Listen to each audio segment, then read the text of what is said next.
अब भोजपुरी के सारे बड़े सितारे पहुंच चुके हैं अपनी मातृभूमि के पास। जी हाँ, बिहार। हम बात कर रहे हैं खेसारी लाल यादव और पवन सिंह की। अब बाकी निरहुआ रह गए हैं। वैसे भोजपुरी के धीरे धीरे अमूमन सारे स्टार बिहार इसलिए पहुंच रहे हैं क्योंकि वहाँ वो अपनी फिल्मों की शूटिंग करेंगे और भी जो बाकी प्रोजेक्ट है उन्हें कंप्लीट करेंगे। अगर थिएटर नहीं खुलते हैं तो फिल्मों को यूट्यूब या फिर किसी दूसरे मीडिया प्लेटफॉर्म पे, सोशल मीडिया प्लेटफॉर्म पे रिलीज़ किया जाएगा, क्योंकि इससे काफ़ी लोगों को लॉस हो रहा है, प्रोड्यूसर हो, डायरेक्टर हो, सभी को।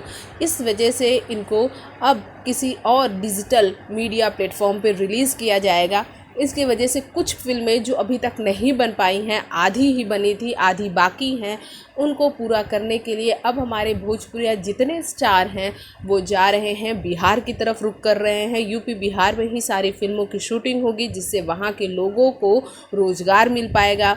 और आगे की जानकारी ये देते हैं कि आलोक कुमार से मिले हैं खेसारी लाल यादव। जी हाँ, खेसारी लाल यादव जल्द ही कुछ नया और बड़ा करने वाले हैं। खेसारी जल्द ही अपना एक हिंदी सॉन्ग भी लेकर आएंगे, जिसकी सूचना उन्होंने बहुत पहले दी थी, लेकिन अब पब्लिक डिमांड कर रही है कि जल्दी लेकर आइए इस तरह के गाने, क्योंकि खेसारी लाल यादव के गानों को लोग बहुत पसंद करते हैं। लेकिन यहाँ आलोक कुमार से जो खेसारी लाल यादव मिले हैं उसके बारे में भी बता देते हैं। आलोक कुमार से मिलने की वजह ये है कि खेसारी लाल यादव अपनी बाकी बची फिल्मों की शूटिंग कंप्लीट करना चाहते हैं और एक बहुत ही अच्छी और सोशल मैसेज देने वाली फिल्म भी करना चाहते हैं, जिसके लिए यहाँ बताया गया है कि मीटिंग हुई है। आप देख सकते हैं इस पिक्चर्स में कि जहाँ मीटिंग हुई है वहाँ काफ़ी लोग हैं।